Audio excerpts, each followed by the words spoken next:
Pada kesempatan kali ini, saya akan mengangkat tema tentang keorganisasian ya.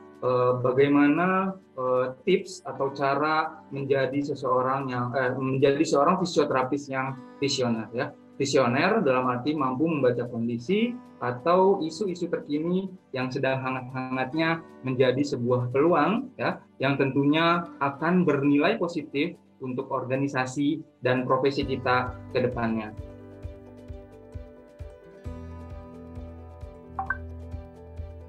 Sedikit berbicara tentang teori ya, bahwa visioner ya itu dapat diartikan sebagai salah satu sikap dan kepribadian dengan memaksimalkan kemampuan untuk bisa memanfaatkan peluang ke depan. Lalu apa yang ia dapatkan ketika seseorang telah mencoba mengasah dan memaksimalkan kemampuan berpikir yang visioner ya, pastinya akan muncul dan terciptanya ide-ide yang memungkinkan seseorang tersebut ya, mampu bersaing dengan kompetitor atau profesi lainnya ya. Dari hasil tersebut, maka dapat diyakini cita-cita organisasi di masa depan akan mudah terwujud.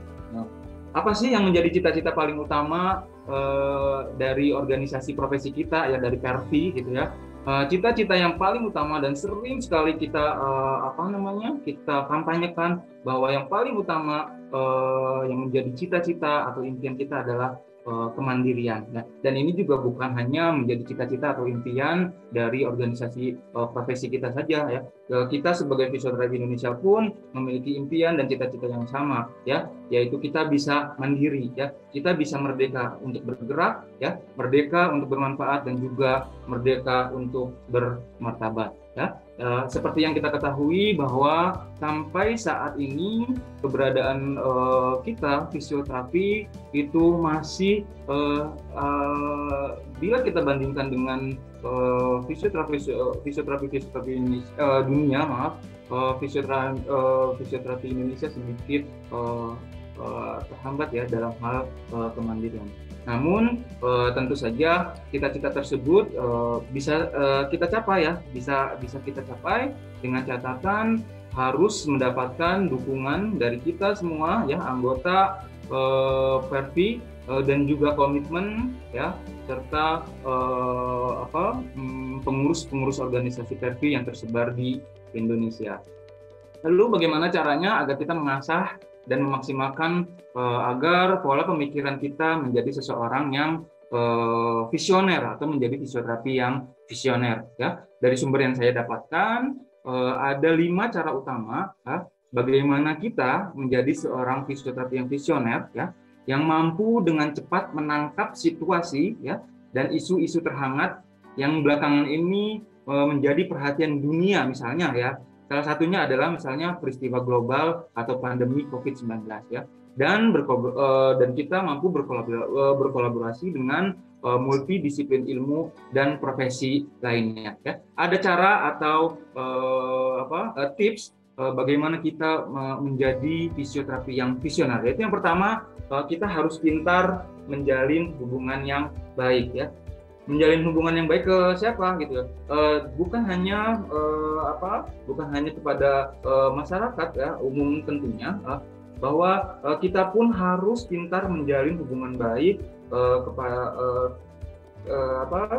terhadap atau kepada pemangku jabatan ya, pemangku kebijakan atau stakeholder ya. Ilustrasinya seperti ini, bahwa fakta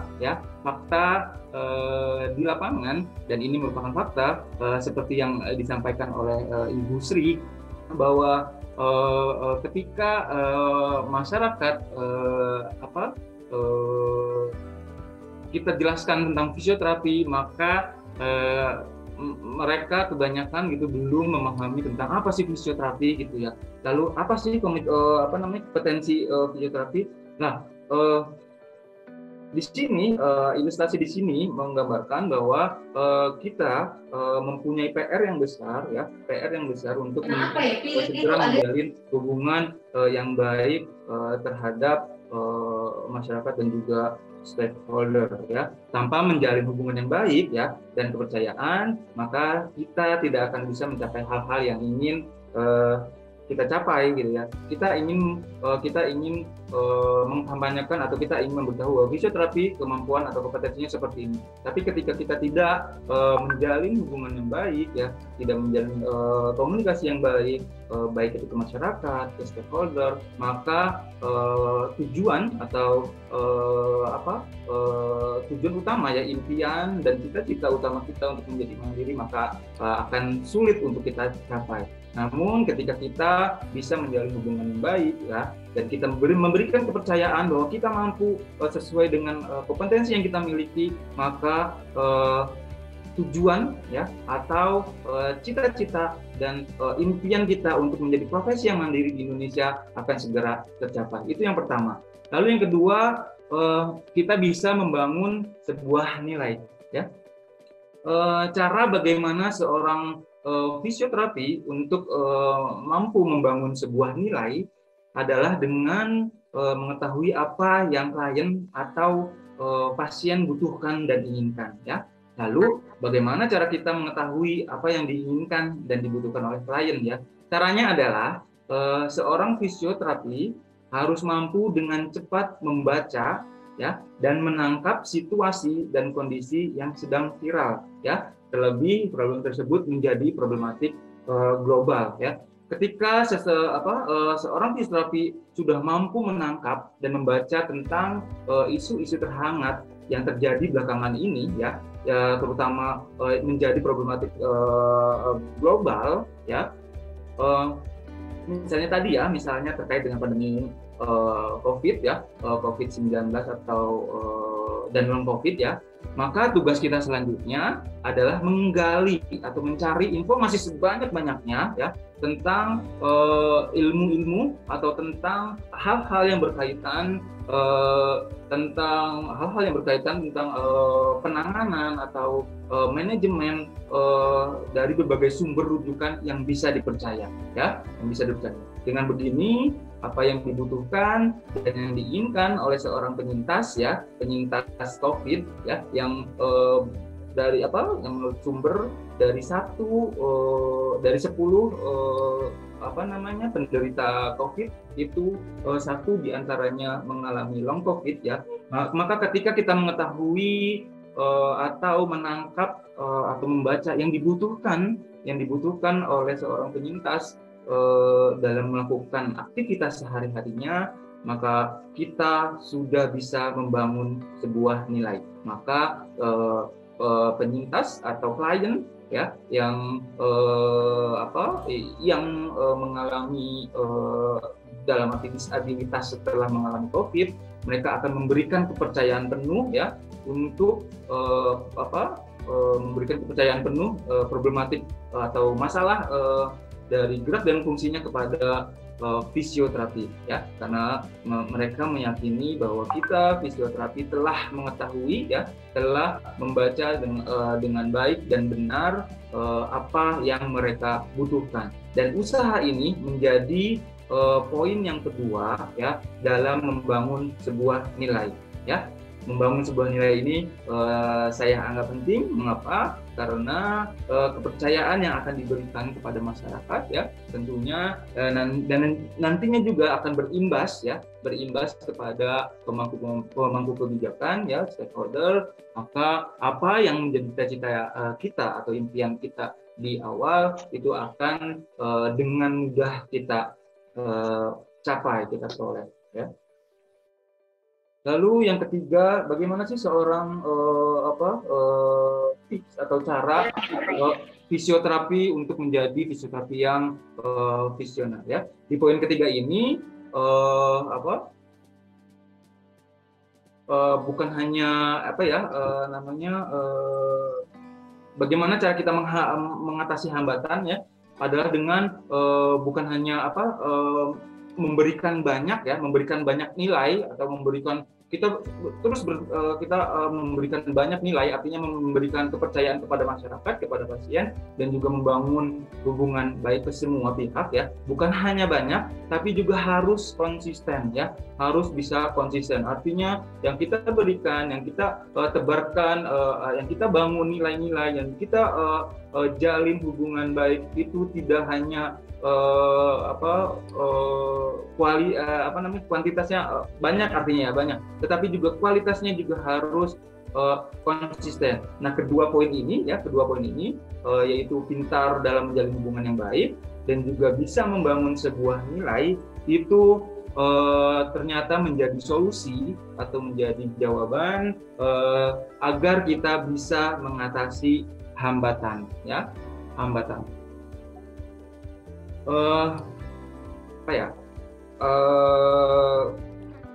Seperti yang kita ketahui bahwa jika kita bekerja di institusi atau di institusi atau rumah sakit pemerintahan, maka regulasi penerimaan pasien, ya, dalam pemeriksaan pasien, terutama bagi pasien yang menggunakan BPJS, maka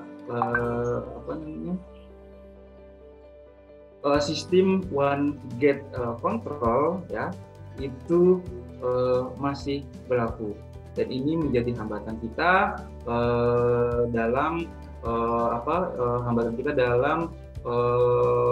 mengejar atau meraih cita-cita kita sebagai fisioterapi yang mandiri tentunya, ya.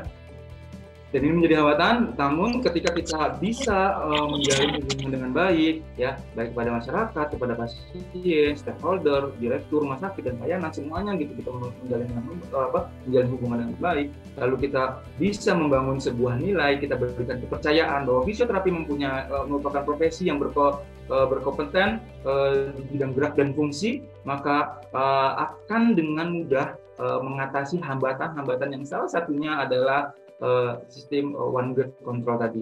Artinya pasien belum bisa ke kita, ya, belum bisa ke fisioterapi sebelum dia bertemu dengan dokter SPKFR. Maaf ya, jadi pelayanan rehabilitasi di rumah sakit pemerintah pun akan sedikit terhambat, ya, karena regulasi-regulasi terutama dari BPJS yang membuat seperti itu, gitu. Artinya ya ini merupakan hambatan bagi kita fisioterapi Indonesia, dan bagaimana agar hambatan itu bisa kita atasi, ya salah duanya adalah tadi, ya, kita pintar menjalani hubungan baik, ya, baik kepada stakeholder, ya, mampu kebijakan, kita berkomunikasi dengan baik dengan pihak manajemen dari BPJS-nya, dan juga kita menjalin hubungan baik dengan mampu kebijakan di rumah sakitnya kah, gitu, ya. Lalu kita juga membangun sebuah nilai, maka hambatan tadi akan kita atasi. Yang keempat, cara atau tips agar kita menjadi fisioterapi yang visioner, ya, adalah mampu berpikir dinamis, ya. Berpikir dinamis di sini itu diartikan sebagai perjuangan yang tidak ada hentinya, ya, perjuangan tentang pemikiran, ya, ketika tujuan telah tercapai, ya, misalkan akses fisioterapi, ya, akses pasien untuk mendapatkan pelayanan fisioterapi sudah dipermudah, misalnya, dengan hanya rujukan dari dokter penanggung jawab, ya, nggak mesti SPKFR, ya, maka bisa langsung ke kita sebagai fisioterapi, maka itu bukan berarti perjuangan kita telah selesai, ya. Kita harus terus mengasah atau terus berpikir dinamis, ya. Ketika misalnya tujuan kita sudah terwujud, itu bukan berarti kita berhenti untuk berkembang, ya, namun merupakan waktu yang tepat untuk meningkatkan visi kepada tujuan-tujuan selanjutnya, ya. Ketika misalnya one gate system, ya, one gate control itu sudah bisa kita atasi, gitu. Ketika pasien bisa mendapatkan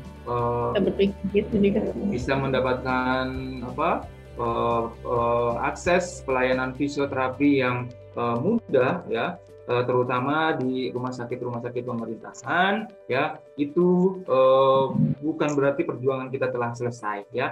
Dan menurut saya itu merupakan waktu yang tepat ya untuk meningkatkan visi kepada tujuan-tujuan selanjutnya. Ya. Tujuan-tujuan selanjutnya adalah bagaimana kita bisa memberikan atau kita bisa memegang amanah atau kepercayaan yang telah diberikan kepada kepercayaan yang diberikan dari stakeholder ya, agar kita tetap menjadi fisioterapi yang mandiri dan juga fisioterapi yang profesional. Ya. Lalu yang terakhir, bagaimana cara atau tips agar kita menjadi fisioterapi yang visioner, yaitu mampu melakukan manajemen resiko. Ya.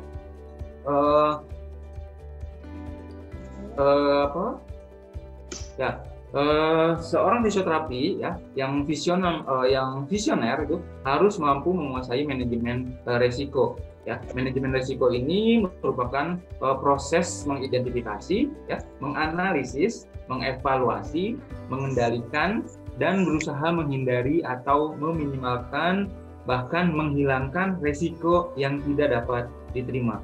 Ya, ilustrasi saya selalu mengambil ilustrasi yang mudah dan yang sedang hangat-hangatnya ya, isu-isu yang terhangatnya gitu.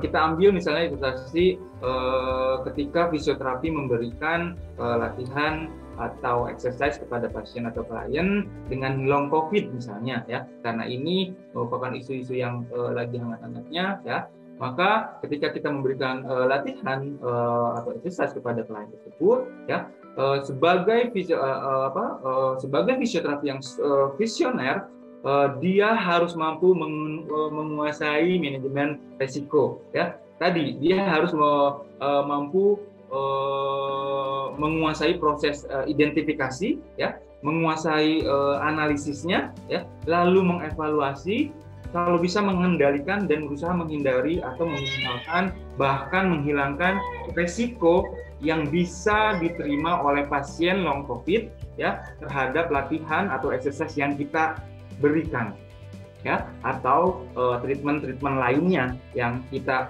berikan ya. Ketika kita sudah menguasai menguasai manajemen risiko, maka langkah-langkah sebelumnya untuk menjadi fisioterapi yang visioner itu akan mudah tercapai ya.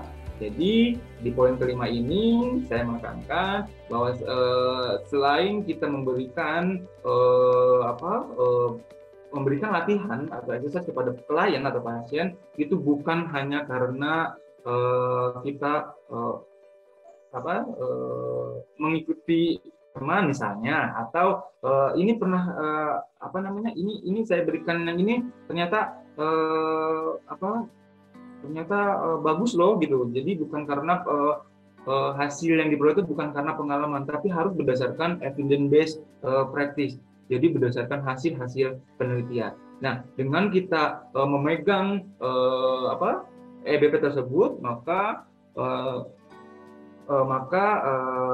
otomatis ya manajemen risiko dalam menangani pasien atau klien ya, terutama untuk kasus-kasus long COVID, di mana kasus long COVID ini masih terus berkembang ya, penelitian masih terus berkembang ya, maka manajemen risikonya ketika kita memegang sumber yang terpercaya ya berdasarkan evidence based practice yang terpercaya gitu, maka resiko yang akan dialami atau yang akan diderita oleh pasien long COVID itu bisa dihindari ya.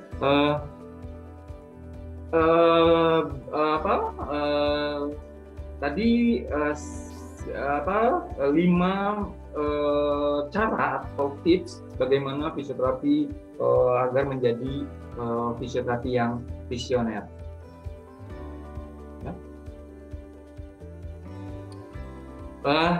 Berikutnya, ini merupakan logo World Physiotherapy Day di 2021 ya.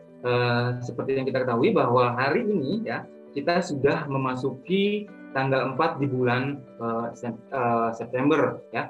seperti yang telah kita ketahui bersama, mungkin rekan-rekan di sini atau teman-teman sejawat di sini yang ikut bergabung webinar ini, mungkin juga ada yang lupa ya bahwa bulan September ya adalah bulannya fisioterapi dunia ya. Tepatnya di tanggal 8 September itu ditetapkan sebagai Hari Fisioterapi Dunia ya, atau World Physiotherapy Day ya. Lalu apa kaitannya? Dengan urgensi menjadi fisioterapi yang visioner ya, sesuai dengan apa yang tadi saya bahas di awal ya. Lalu mengapa World Physiotherapy Day tahun 2021 ini dinilai menjadi hari yang penting bagi fisioterapi bukan hanya Indonesia ya, tapi juga fisioterapi dunia ya. Hari ini ya, bukan hari ini, maksudnya World Physiotherapy Day yang tepatnya di tanggal 8 September itu dijadikan sebagai Hari Persatuan dan Solidaritas Global Fisioterapis Dunia ya, di mana momen ini sering kita kampanyekan ya, dan sering dijadikan kesempatan untuk fisioterapi dunia untuk mempromosikan kompetensinya ya, agar profesionalismenya itu mendapatkan pengakuan di mata dunia ya. Jika kita kaitkan dengan materi yang telah dibahas di awal, maka kampanye ini merupakan salah satu bagian ya, di mana kita sedang membangun sebuah nilai dan trust atau kepercayaan ya. Lalu ketika kita sudah membangun sebuah nilai dan trust atau kepercayaan kepada dunia, lalu apa dampaknya terhadap fisioterapi ya? Saya pernah membaca sebuah artikel di situs resmi World Physiotherapy ya. Di situ disampaikan bahwa ada laporan dari seluruh fisioterapi di dunia bahwa menunjukkan kegiatan yang diadakan ya, kampanye yang diadakan di World Physiotherapy Day ya, itu ternyata berdampak positif ya pada profil profesi dan kedudukannya di mata publik atau masyarakat ya, dan juga pembuat kebijakan atau stakeholder ya.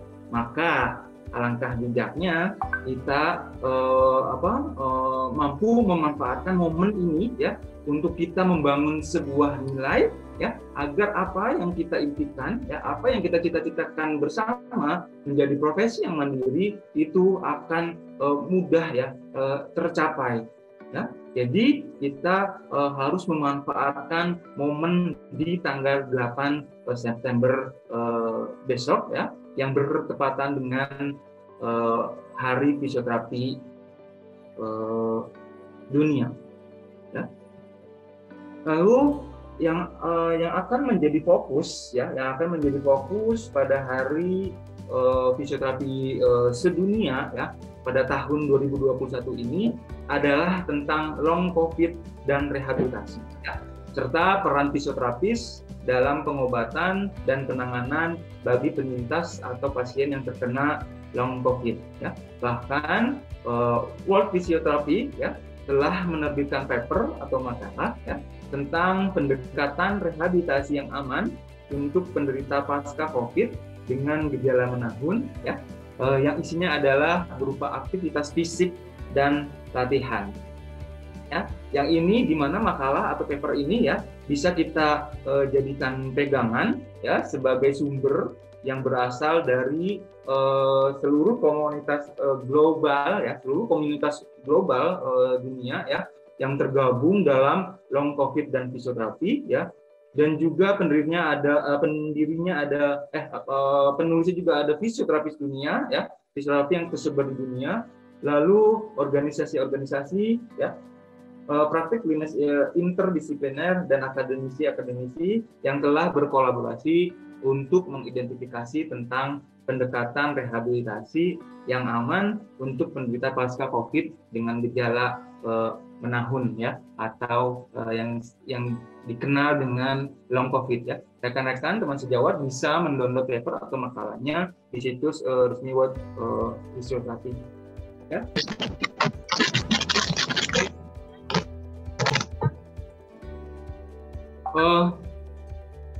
salah satu yang ikut berkolaborasi ya di dalam pembentukan atau penulisan makalah ini ya, yaitu Darren Brown ya, sebagai salah satu yang berkolaborasi dalam penelitian makalah ini ya. Beliau adalah seorang fisioterapis ya yang hidup dengan long COVID ya. Dan beliau adalah salah satu pendiri long COVID fisioterapi, mengatakan bahwa makalah ini ya atau paper ini ya merupakan panduan praktik yang terbaik dan akan sangat berharga bagi fisioterapis ya, di mana di dalamnya menyajikan pertimbangan penting ya untuk resep rehabilitasi ya. Rehabilitasi yang aman dan efektif merupakan bagian mendasar dari pemulihan dari penyakit dan dapat meningkatkan fungsi pada orang yang hidup dengan disabilitas setelah mengalami COVID-19.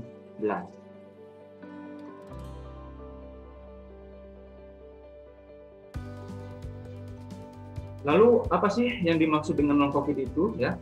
Jika rekan-rekan yang sudah mendownload ya dan sudah membaca tentang paper atau makalah tersebut ya, di situ dituliskan yang dimaksud dengan COVID dengan gejala menahun atau long COVID adalah kondisi yang muncul ya dan belum dapat dipahami secara baik ya, namun dapat sangat mengganggu ya, berdampak bagi orang-orang setelah lepas dari perawatan rawat inap atau keparahan dari COVID-19 akut. Secara umum ya, tadi saya juga sempat menyampaikan di awal, secara umum 1 dari 10 orang yang hidup dengan long COVID ya akan menunjukkan gejala yang timbul ya dalam jangka waktu 12 minggu atau lebih ya, dengan munculnya atau dengan ditandai dengan munculnya penyakit-penyakit yang multisistem ya. Emma Stock Presiden fisioterapi dunia mengatakan bahwa gejala long COVID ya yang paling umum dirasakan oleh penyintas atau penderitanya ya itu adalah kurang lebih setelah 6 bulan ya, gejala yang timbulnya itu termasuk diantaranya adalah kelelahan yang ekstrim ya, lalu eksaserbasi gejala pasca aktivitas dan juga masalah dengan memori dan konsentrasi ya. Gejala-gejala ini disampaikan oleh Presiden World TV ya, Emma Stock ya. Selain itu juga di dalam makalah tersebut ya, di dalam paper tersebut menyebutkan selain apa yang disebutkan oleh Emma Stock ya, gejala-gejala yang timbul ya yang mengikuti long COVID. Katanya terongnya itu digoreng aja, nggak usah disambal. Ya.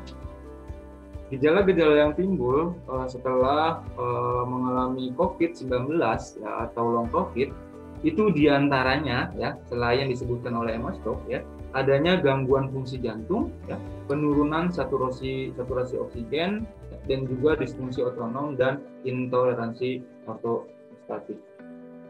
Saya pada kesempatan ini saya tidak akan membahas detail tentang bagaimana seorang fisioterapi melakukan asesmen, melakukan tindakan kepada long COVID ya. Yang ingin saya sampaikan ya bahwa momen di mana fisioterapi dunia lahir ya, momen di mana ulang tahun fisioterapi dunia kita manfaatkan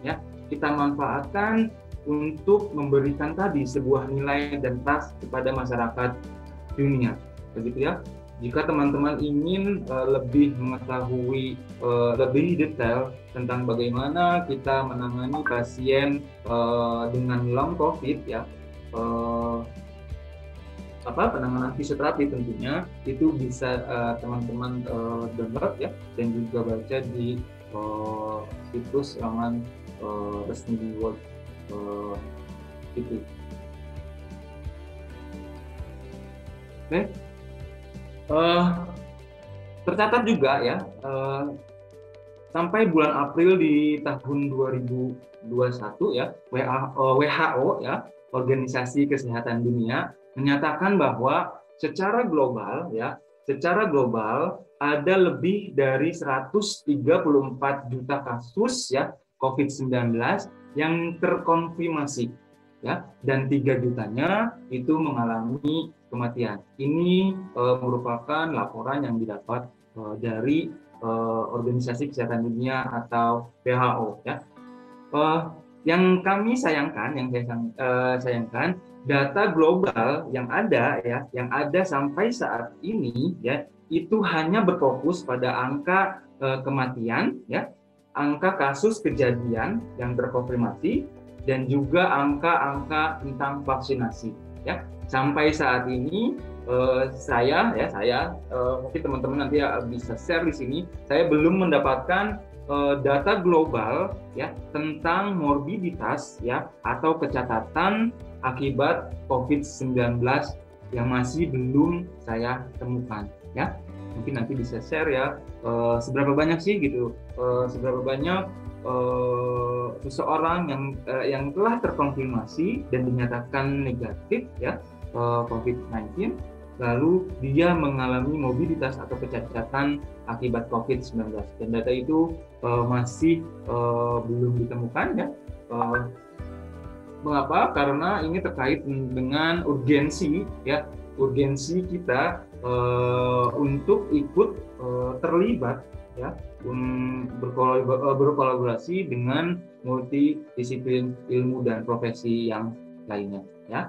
Namun perkiraan terbaru menunjukkan bahwa satu dari 7 pasien dengan COVID-19 itu akan mengalami gejala yang berkelanjutan selama 12 minggu atau lebih ya. Dan ini perlu penelitian lebih lanjut. Lalu apa sih dampak long COVID bagi fisioterapi sendiri gitu ya? Mengapa long COVID ini menjadi penting bagi fisioterapi ya? Karena gejala kronis yang timbul itu sangat memungkinkan ya, seorang fisioterapi memberikan program rehabilitasi ya, dan memastikan resep latihan dengan penuh kehati-hatian untuk meminimalkan risiko ya, Poin ini merupakan ilustrasi atau merupakan jawaban ya dari poin yang kelima ya, bagaimana cara atau tips kita menjadi fisioterapi yang visioner ya, yaitu harus menguasai manajemen resiko ya. Lalu selain itu juga fisioterapi harus dapat memastikan bahwa program latihannya yang diberikan itu bersifat restoratif ya, artinya latihan yang kita berikan itu bukan malah memperburuk kondisi ya, tapi harus bisa memberikan pemulihan walaupun tidak seperti sedia kala, minimal ada sedikit perbaikan ya. Misalkan kita memberikan latihan ya, biasanya seperti yang disampaikan tadi oleh Mas Tok bahwa sebagian besar pasien dengan long COVID itu mengalami kelelahan yang sangat ya. Artinya ada masalah di endurance-nya ya. Ketika kita ingin meningkatkan endurance dari pasien dengan long COVID ya, itu harus tetap dengan penuh kehati-hatian ya. Kita harus menguasai manajemen risikonya agar apa yang kita berikan ya, agar latihan yang kita berikan itu tidak memperburuk gejala ya, seseorang dengan long COVID. Ya, jadi ini harus latihan yang kita berikan itu harus bersifat restoratif ya, artinya bisa memberikan pemulihan atau perbaikan kondisi dalam melakukan aktivitas sehari-hari. Ya, Darren Brown ya tadi yang saya sampaikan sebagai pendiri long COVID dan fisio ya, mengatakan bahwa long COVID ya akan menjadi warisan abadi dari pandemi global ini ya. Dan sebagai sebuah profesi ya, fisioterapi tentunya ya memiliki tanggung jawab dan kekuatan untuk merespon, untuk meningkatkan kesehatan dan kesejahteraan jutaan orang di seluruh dunia yang hidup dengan long COVID ya. Itu yang disampaikan Darren Brown ya sebagai pendiri long COVID Physio yang juga sempat merasakan bagaimana merasakan virus COVID ini ya menjadi penyintas COVID-19 ya. Tentunya dari apa yang kutipan yang disampaikan oleh Darren Brown, kita sebagai fisioterapis yang visioner ya harus mampu menangkap ya dan membaca fakta ya, bahwa ini fakta bahwa long COVID ini akan menjadi warisan abadi dari pandemi global ini ya. Ini merupakan fakta ya, kita baca ya, kita tangkap ya. Lalu sebagai fisioterapi yang visioner ya, itu seharusnya timbul pemikiran tentang apa yang bisa kita lakukan ya, apa yang bisa fisioterapi Indonesia berikan ya untuk negeri ya, untuk negeri. Artinya untuk penyintas COVID, penyintas COVID dengan long COVID ya, apa yang kita bisa berikan ya untuk penyintasnya gitu. Ini merupakan fakta yang kita dapat ya, mereka membutuhkan kita ya, dan kita tunggu bahwa sepak terjang kita ya, sebagai fisioterapi yang visioner, kita tunggu, maka fisioterapis Indonesia mari berbuat untuk long COVID. Ya. Ini merupakan logo resmi ya yang dikeluarkan oleh Pervi Pusat Semarang. Ya. Ini merupakan kampanye sebagai bukti keikutsertaan Pervi Pusat, Pervi Indonesia, Ikatan Fisioterapi Indonesia, Fisioterapi Indonesia dalam mengkampanyekan World Physiotherapy Day yang berfokus pada long COVID. Ya. Sebagai fisioterapis yang visioner, setelah kita menangkap fakta ya bahwa pandemi merupakan long COVID merupakan warisan yang abadi ya, warisan yang abadi dari pandemi global ini, maka apa yang kita butuhkan ya, apa yang bisa kita berikan fisioterapi Indonesia untuk negeri ini menjadi kampanye Pervi atau perkumpulan fisioterapi Indonesia ya, sebagai langkah persiapan untuk pembekalan fisioterapi Indonesia dalam menghadapi long COVID ya. Squad COVID-19 ya, pengurus pusat dari Pervi ya, perkumpulan fisioterapi Indonesia telah menyelenggarakan ya, kalau nggak salah di bulan Agustus kemarin ya, telah menyelenggarakan TOT ya, training of trainer ya, tentang manajemen fisioterapi pada COVID-19 yang diselenggarakan secara daring ya. Ini merupakan bentuk usaha ya, dalam menghadapi situasi dan kondisi yang saya nilai urgensi ya, Nah, yang diharapkan ya dari kegiatan ini ya, dari kegiatan yang diadakan oleh Pervi ini sebagai pembekalan fisioterapi Indonesia dalam menghadapi long COVID ya, yang diharapkan bahwa setelah kegiatan tersebut ya, fisioterapi Indonesia mampu berbuat untuk long COVID. Jika boleh saya mengutip apa yang Bapak Parmono selaku Ketua Pervi Pusat pernah menyampaikan ya tentang dorongan semangat untuk kita fisioterapis Indonesia ya, sebagai kampanye #fisioterapi untuk negeri ya. beliau mengatakan bahwa sekarang atau kini adalah saatnya kita fisioterapi Indonesia berkontribusi untuk kemanusiaan. Ya. Kini atau sekarang merupakan saatnya fisioterapi Indonesia berbakti untuk negeri. Ya. Kini sekarang saatnya fisioterapi Indonesia berbuat atas nama profesi. Ya. Semoga Allah Subhanahu Wa Taala, Tuhan yang Maha Kuasa, memberikan kekuatan kepada kita semua. Ini. Dan beliau pun mengajak kepada kita semua sejawat fisioterapi Indonesia untuk dapat menyisihkan waktu kita agar bisa lebih memperhatikan fenomena tentang long COVID ini ya, dan mencari serta membaca berbagai sumber rujukan yang terpercaya terkait dengan long COVID ya. Para klinisi, para akademisi, para organisator PERVI, pegiat forum-forum studi fisioterapi, komunitas-komunitas muda, kita semua harus bahu-membahu dan bergandengan tangan ya untuk segera berbuat untuk negeri ya, untuk tentunya long COVID Indonesia. Ya, demikian materi keorganisasian yang bisa saya sampaikan. Kurang lebihnya saya mohon maaf ya. Wabillahi taufiq wal hidayah. Wassalamualaikum warahmatullahi wabarakatuh.